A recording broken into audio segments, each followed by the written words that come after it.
Okay, so exercise 13, this is still lesson 4. We'll use the same G chord, but now we're going to hit 2 strings at the same time.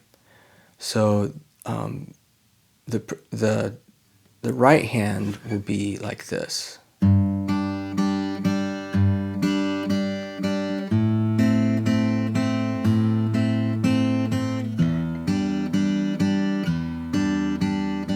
So we're going to work on thumb and then these two together. So on the G chord, thick string, strings 2 and 3. Then we have to move to the 5th string, strings 2 and 3. Back to the thick string for the E minor 7, strings 2 and 3. And then this C add 9. So it's a C chord with the pinky down. Same 2 and 3, and then back to our G. Now we have to move, you can see at the bottom of the page, now we want the 2nd string open. And now we're moving to thumb strings 2 and 1. So coming off this C add 9,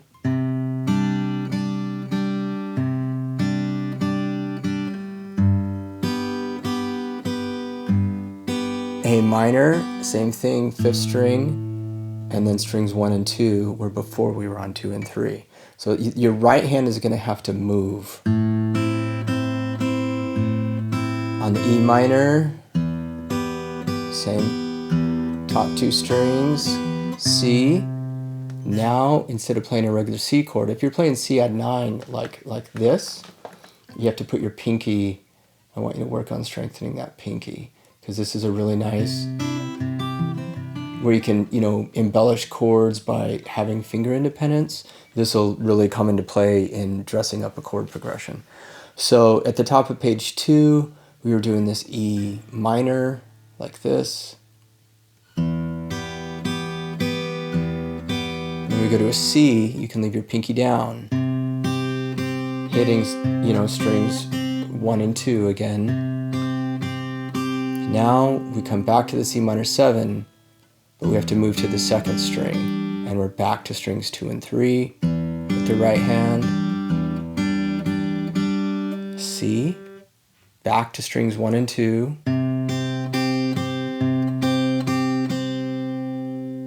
G, back to strings 2 and 3. So we'll be moving a new chord every measure, and your fingers 1 and 2 will have to move between strings 2 and 3 and 1 and 2. Okay, so let's try this. We'll try it slowly.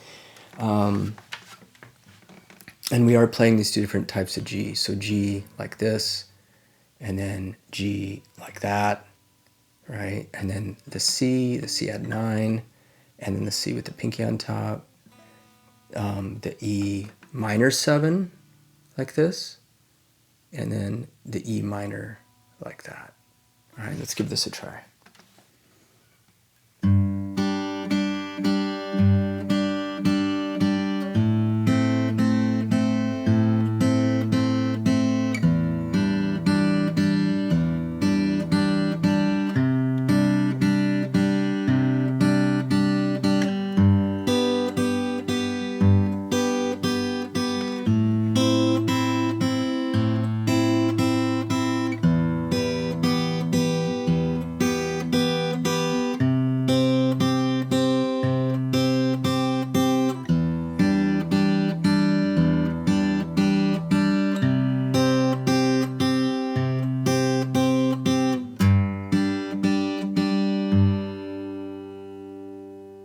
All right, so we'll try it a little faster now.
All right, so let's move on to exercise 14, lesson 5. Okay, so in exercise 14, we're going to play around with embellishing these chords a little bit, going from a major chord to a dominant 7 chord, and we'll use that pinky. So we have an E chord, we have an E7, where you put the pinky down, and we have this A chord, and we have this A7, you put the pinky down, or if you want, you can bar and then use your 3rd finger, and then back to E, E7, and then we have our B7, and then the E and the E7. Now for the right hand, so you're going to have a little bit more going on in the left hand. The chords are going to come 1 per measure. We're in 6/8, so there's a little bit more going on in the left hand, and the right hand has to move. So the pattern will start like on the E chord, it'll be thumb, 1, 2, 3, 2, 1, thumb, and then we skip the 5th string. We have to put the pinky down and go 1, 2, 3, 2, 1. So the right hand looks like this, these strings, and then those strings. So we have to move like that. And then on the A, it's the same thing. It's going to be this, and then that. And on the B7, same thing. This, and then that. Okay? So the thumb isn't having to move a whole lot. We're just hitting the root of the chord. But the right hand has to move, and then with the left hand, we're just embellishing a chord. Okay, so let's give this a try. It's in 6/8.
Okay, and if we try it a little faster, it'll challenge all of that a little bit more. So let's give that a try and see what happens.